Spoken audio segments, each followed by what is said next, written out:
Pabusin na ako, Soy. Yan. Oh.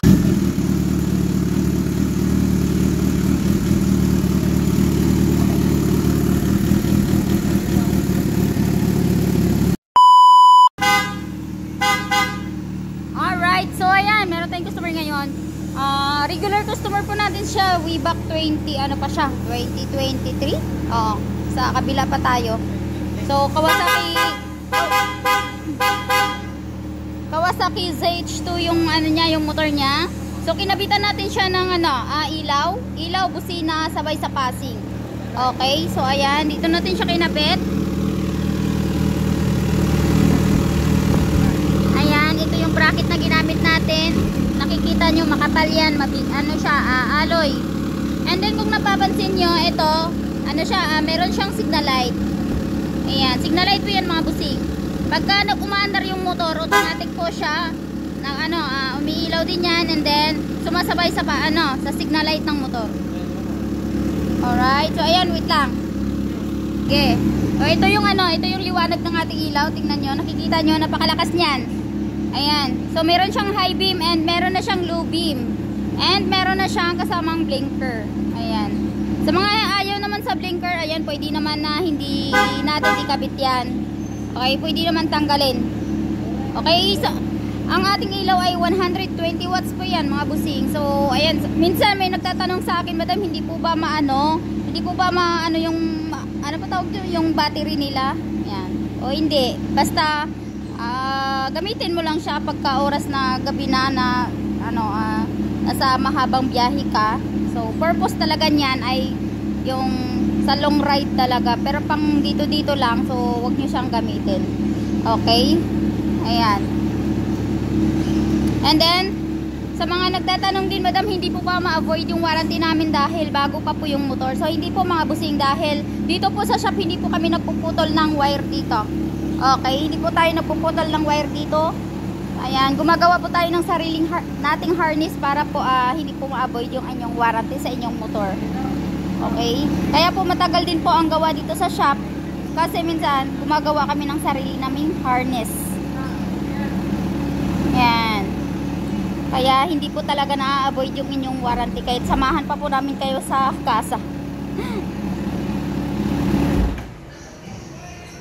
So napakalakas niyang ilaw natin. And then busina. Okay na. Saan ka pa pupunta? Yay. Ha? Gab. Si Brian Fondu. Pang party, para ilaw, hindi na pupunta ng party. Pang party mo siya. Wow. Ang ganda. Ano masabi mo? Ang ganda. Sobra. Magbiyahe daw siya bukas sa saan ka ba biyahe? Sa Pangasinan. So, ayan, sakto yan sa mahabang biyahe. And then, madilim kasi banda mga sa pupuntahan nila, kaya nagpakabit siya ng ilaw. Motor nito dati, Versys. So, tayo din naggumawa nun. And then ngayon, ZH2, nagpalit ng ZH2 pero parang NMAX lang sa kanya, kaya ang taas naman.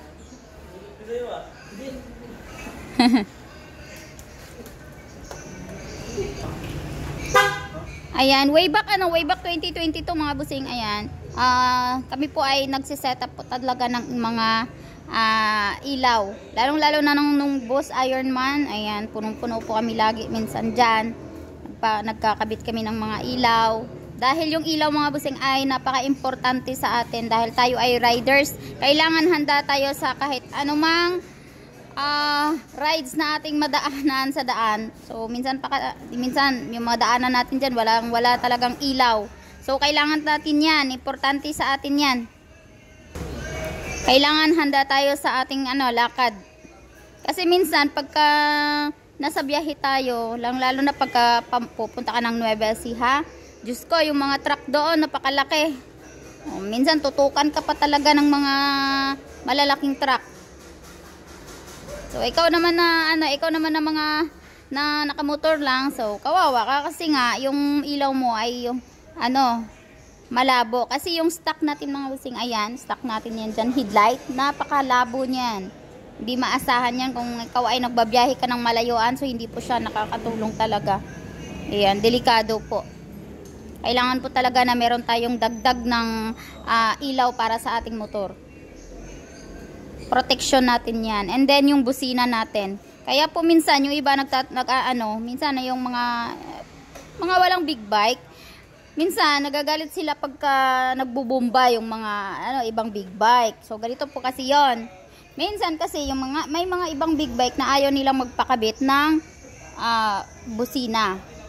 Okay, stock lang yung yung busina nila. So napakahina niyan yung stock. So sa panahon ngayon, pagka mahina yung busina mo, hindi ka man lang mapapansin, lalong-lalo na sa mga truck din. Yan, mga gitgitan. So kahit idiin yung busina mo, hindi ka maririnig. Unless magpakabit ka ng Pia horn, ayan, malakas. Kailangan talaga natin yan, yung busina natin. Malakas. Ayan, nakikita nyo yung ilaw, napakaliwanag. 120 watts yan. Ilaw natin. So, complete harness na rin yan siya. Kaya minsan, ang iba dito, mabilis lang gawa. Ganito kasi plug and play lang naman siya. Ayan. Busina lang yung natagalan kasi syempre magwa-wiring pa tayo doon. Sabay pa sa busina, ayan. Sa mga nagtatanong pala, Madam, minsan kasi may nakikita ako na may nagko-komento na bawal daw yung pagbusina sabay passing, ganon, sabay passing. So hindi po yan passing mga busing, iba po yung passing, iba po yung blinker. Alright? Hindi po siya blinker. Passing po tawag diyan. Pabusina ako, Soy. Yan. Oh, 'di ba? Passing. Oh, busina ulit. Oh, 'di ba? Oh, ayan, yan ang pagbusina sabay passing ganyan. Iba yung blinker. Ito yung blinker. Pakita mo, Soy, blinker. All right, yan ang blinker. Ayan ang blinker. Oh, ito yung low. Oh, low. Okay. High. High na pala ito. Ay, baliktad. Ha? Blue yung dilaw. Oh, sige. Oh, yan ang low, dilaw. Lakas, oh. Medyo maliwanag pa tayo ngayon, pero ganyan yung ilaw natin. Oh, grabe. Pwede na yan. Pwede na tayo isabak sa malayo ang biyahe. Pwede na. Tama na. Ano masabi mo sa motor mo? Amazing. Amazing. Nagpalit siya ng motor. Ha? Nasa iyo pa? Nasa sa kanya pala. Kala ko, nagpalit ka na naman.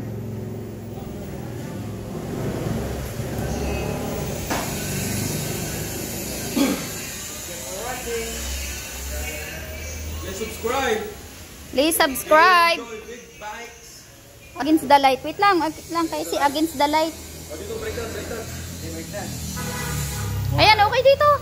Ayan. Yan.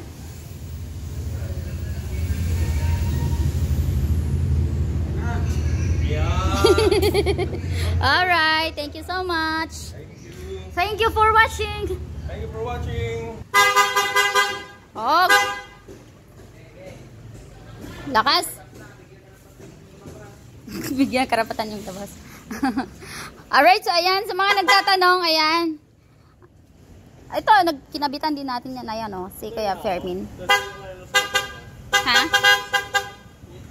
Okay, so ayan, sa mga nagtatanong kung saan po kami, ayan, bisitahin nyo lang po kami dito sa FJ Enjoy Big Bake Shop sa Caloocan. Ayan, malapit po tayo sa Simbahan Catholic, mga busing. Ayan, Simbahan Catholic and then landmark S11 Bakery. Ito yung 11 Bakery. Yan yung 11 Bakery. 11 Bakery po mismo pangalan ng bakery na yan. 4th Street. Ayan, wag na kayo mapadpa doon sa kabila, sa 3rd Street. Diyos ko, andito lang kami sa may ano, sa 4th Street. Maraming naliligaw dyan eh.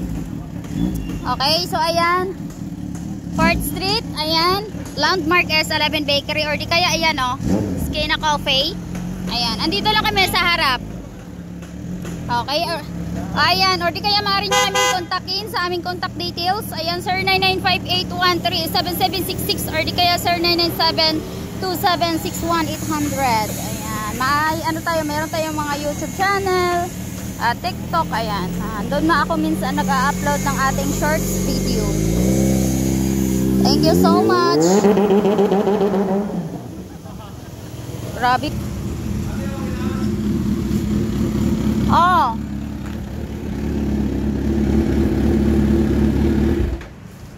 Kailangan bomba. Masasya mo po bomba. Kusa? Ginanong ko lang oh. Hindi ko naman ginanong. Kaya pala ang tawag ng last call. Okay na.